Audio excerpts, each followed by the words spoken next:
Hello everyone, my name is Julie Wright and I am the publisher and poet of the middle school text Celebrating the Art of Poetry.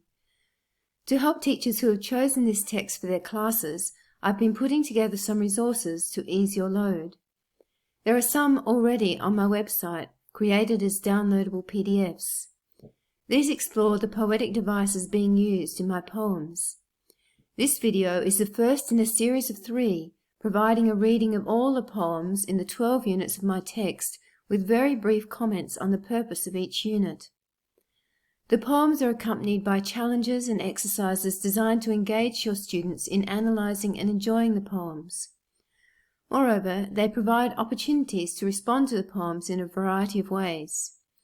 If you have the text already, you will be aware from the preface that I have made an intentional effort to include positive poems to balance the criticism often levelled at English teachers that our texts are always focused on the negative aspects of society. I hope you will find my approach refreshing, though they still explore some of life's challenges and will give your students plenty to ponder. In the first unit, I celebrate creativity from a poet's perspective. These are 2 of several poems I've written about the writing process. I guess a lot of writers are somewhat in awe of the mystery of the process and want to try to explain it to themselves as much as anyone else.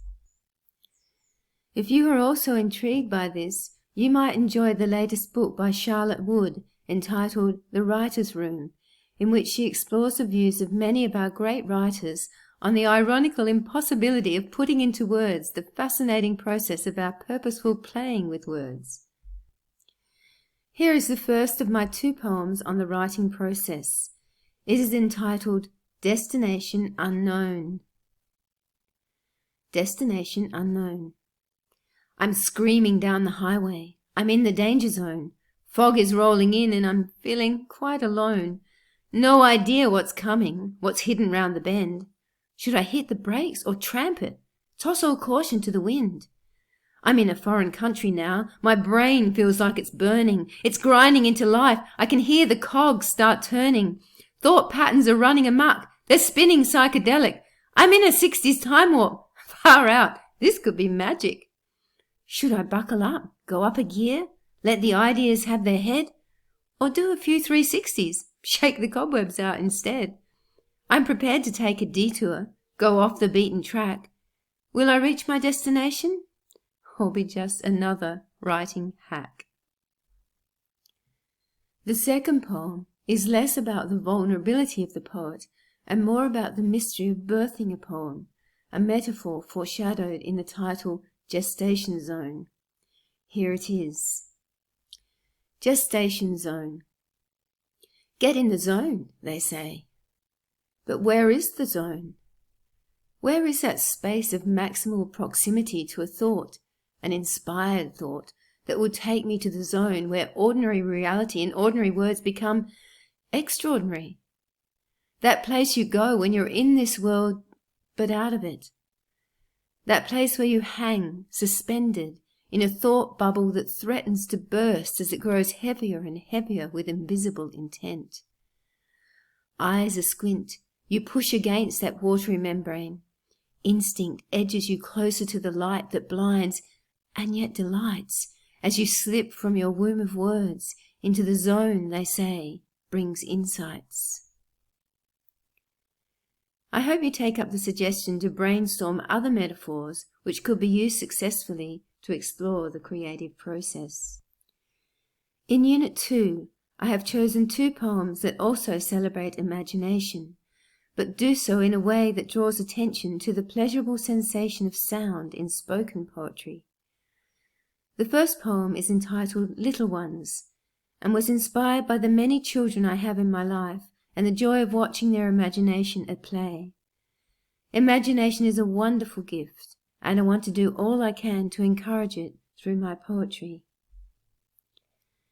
I want to celebrate the sound of a poem that captures the full-throated fantasy of the imagination, the mellifluous, the melancholy, the madness of it in all its moods. Little ones, A celestial dream celebrating sound and imagination. Little ones, let your enchanted lives take flight into the mystical mouth of the night.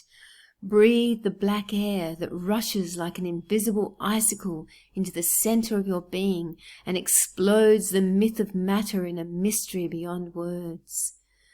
Playfully pant like the puppies of Pluto as you scamper across the fertile field of winking stars, radiant and ready to be plucked by frolicking young friends, tittering and teetering as you juggle on clouds as insubstantial as air. Dance, dance, let your feet prance like weightless asteroidal angels pirouetting between planets, blazing with the burning enthusiasms of celestial life. Skip among the sentinels of the night until dawn rubs her weary eyes and scolds the intrusion of that conceited one, the imperial sun. Wander barefooted, gathering the pearls of dawn, with the grass tickling your toes. Flit between the faces of flowers, smiling skywards into their sovereign sun's sacred rays of life-giving light. Bid farewell to the enchanting mystery of the nebulous night. Embrace the beauty of the new day that has chased the night sky play away and planted you in the sun. There, let your childlike hearts bloom, little ones. In this poem, alliteration, consonants, assonance, sibilance, and internal rhyme contribute to the soundscape of the poem. The next poem, The Poetic Sea Stirring Within Me, focuses on sound in a different way, with its regular rhyming and repetition, particularly anadiplosis, reflecting the rhythm and regularity of the waves it depicts, unlike the free verse of Little Ones. The Poetic Sea Stirring Within Me. Every day I go down to the sea that gurgles and burbles and rises to meet me, rises up and rolls over and over to greet me. As I walk, the sea beckons, it beckons to me, it whispers dark secrets that haunt me and build to a crescendo that haunts me and taunts me. My thoughts are caught in a rip, I'm gagging, legs sagging, swallowed whole by the sea, arms wildly flailing, I'm tumbling, life crumbling and wordlessly wailing. I'm adrift in the current, afloat on the sea's twirling and swirling and laughing at me, and I surrender to the splendor of being wild and free. Mast up, I cast up, I've now run aground, heaving, still breathing and cleaving to sand. The sea has fleeced me, released me, let go of my hand. But I'll be here tomorrow, in joy or in sorrow, the sea swirling and curling on crest and in hollow, as it brazenly continues to beg, steal, and borrow. You've probably noticed I could have put this in Unit 1 as well, because, once again, I am showing something about the creative process. It is like the gravitational force of the moon on the tides. You are pulled back to it day after day. Whether you are exhilarated or exhausted by it, it generates a power that doesn't let you go. And you don't want to let go. You just want to come back again and see what washes up from your inner ocean next time. In the third unit, I explore the quality of self-awareness, something that our students in the middle school are developing, and we can help them by exposing them to poems and novels that model the growth of that important character trait. The first poem was inspired by a red MG I saw parked on the esplanade at Brighton one sunny day. It is the one pictured in the text. Although the poem begins humorously, it makes a serious point that every human being has to grapple with in the final stanza. I hope you enjoy If I Had a Little Red Soft Top. I especially love to incorporate references to South Australia and our great nation whenever possible. I've noticed that many of our contemporary songwriters, novelists, dancers, artists and playwrights have found a new confidence in their own voice and rejected the cultural cringe that characterized our literary and artistic endeavors in the past. Here is a reading of If I Had a Little Red Soft Top. If I had a little red soft top, I'd park it at the beach and stroll along with my keys in hand, looking for people to greet. If I had a little red soft top, I'd go and sit in it at the park, while others marvelled at my sterling taste until it became too dark. If I had a little red soft top, I'd zoom up Mount Lofty Hill, then I'd stop for lunch at the restaurant and admire my car throughout the meal. If I had a little red soft top, I'd chuff off to the Barossa Valley, have a tipple at a few little wineries and dooker in Maggie Beer's galley. If I had a little red soft top, I'd cruise smoothly through Rundle Street, so that my shining bright red MG could give the smashed Avo types a treat. If I had a little red soft top, I would love it till I die. But I couldn't take it with me. There's no car park in the sky. Now, I'm picturing my little red soft top and I'm wondering, is it really me? Instead of strolling on the esplanade, I'd be able to splash about in the sea. Instead of driving alone to the park, I could sit under my old gum tree, devouring my picnic sandwiches with family and friends for company. Sunday lunch would be just as much fun if we wandered down to the Espy by the sea, and Facebook friends could still see us chilling out and be green with experience envy.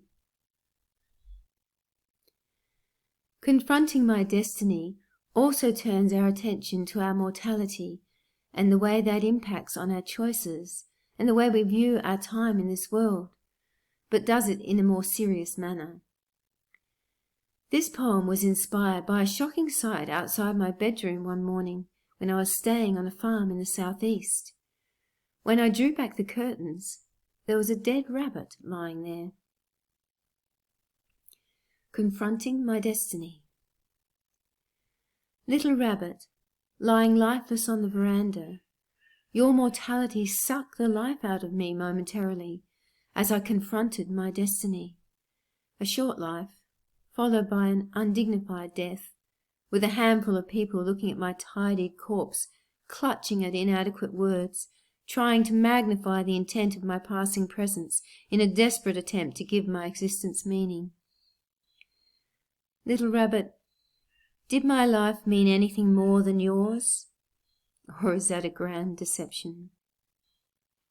In the end, we will both lie helplessly exposed to the elements, relying on others to restore our dignity, snatching at their memories and weaving a rug of remembrance to cover the space we once inhabited. Little rabbit, though I never knew you, your life moved me. Your courage moved me. You came right up to the edge of your life and peered over, and it cost you dearly. You never returned to your paradise in the bush, locked out forever by your curiosity and your awful mortality. But you rise again regularly in my troubled mind, as I try desperately to distinguish between your life and mine. In this poem, as well as confronting our inevitable death, we are challenged to reassess our place among all living creatures and to justify our superior view of ourselves. As I mentioned before, being an Australian is something that gives me joy, so Unit 4 celebrates the people and landscape of this vast and harsh land. I've lived in 2 other countries, and that has taught me to appreciate my own even more. Having been brought up in the bush, I am conscious of the hardships of being a farmer in Australia, so the next poem empathises with their struggles. That is not easy for most Australians, as we mostly live around our coast in cities, so I hope this will help to spread some understanding of the physical, mental and financial pressures that are felt in the bush. You will see by the subheading that I would also like to draw attention to our colonial history and to make comparisons between settlement and modern 21st century life in Australia. Here is the poem For Love of Sunburnt Country, with the subheading A Different Perspective from Dorothea's. Can you guess who the subheading refers to? For Love of Sunburnt Country, a different perspective from Dorotheus. Australian men of the bush are like gazanias, rooted in the earth, prevailing. With their faces open and bright as the sun itself, they nod knowingly to the vast sky, their go-to god by day, the devil himself by night. As drought and flooding rains thunder through the sweeping plains of their dreaming, the debit and credit columns that they bank on begin a wayward dance like ancient fire sticks running amok in the tinder of their troubled minds. Thoughts stir like restless cattle spooked by the invisible dog that spills the blood of fear into the airy darkness. Suddenly damp with a desperate desire to stampede, they begin to trample over these thickets of jumbled thoughts. Beauty and terror spill out on every side, east, west, north, south. The posts march in every direction, and each man feels himself stretched like grey wire, tense with youthful ambition and tight with petrified pride. Then day breaks, and this dark debate dissolves into the sun, as each man takes his battered hat and follows his golden master with a glad heart to the horizon of evening. Then he falls again into a skittish sleep, where he wrestles with unknown gods. Where will it end, this love affair with the land? In freedom or in fatality? Does it have to be such an uncompromising dichotomy? The other poem in Unit 4 is devoted to our incredible vast sky. Believe me, both times I lived overseas gave me a renewed appreciation for the vast blue skies we enjoy here, and the way that sets a cheerful mood to the day. I quite literally never saw a blue sky or a single star during my 3 years in Bangkok. When I arrived home, I seemed to walk around staring up at the sky for the first few weeks, awed by its immense blue brilliance. So here is my ode to our matchless sky. Australia is a country where you can't touch the sky, but the sky can touch you. That arc of summer sky is our dinky-dyed, true blue spirit of laughing kookaburra and bounding kangaroo. It brands you, this brilliant, blaring blue, like a stockman in the sky faithfully following you. It's the same outback blue that draws the sweat out of you, and out of men round a campfire sipping bushels brew. And when the sky turns black, your eyes are mesmerized anew as a billion torches burn a blissful belonging into you. Yes, nobody can touch our matchless sky, that's true. But you can be sure that our soaring sky will touch the deepest parts of you. If you have the book, look at Challenge 6 on page 25. I urge you to find something special about our country that you are in awe of and write a praise poem about it. It could be something physical like the sky, or it could be a character trait. Well, this brings us to the end of the first video in the Celebrating the Art of Poetry series. I hope you will continue on to Volume 2, which will cover Units 5 to 8. If you've just come across these videos on YouTube and don't have the text yet, you may like to invest in one. They are available on my website along with my first poetry collection, Infinite Connections. With the text, you can have the advantage of being guided through an appreciation of the poems, their poetic devices, themes, and messages. It also gives you some great creative opportunities for different types of prose and poetry responses to the themes. By the way, these books are also available in the Australian National Library, the State Library of South Australia, and several local South Australian libraries. They're also being sold at Dimmock's Glenelg. All the very best. Ciao till next time.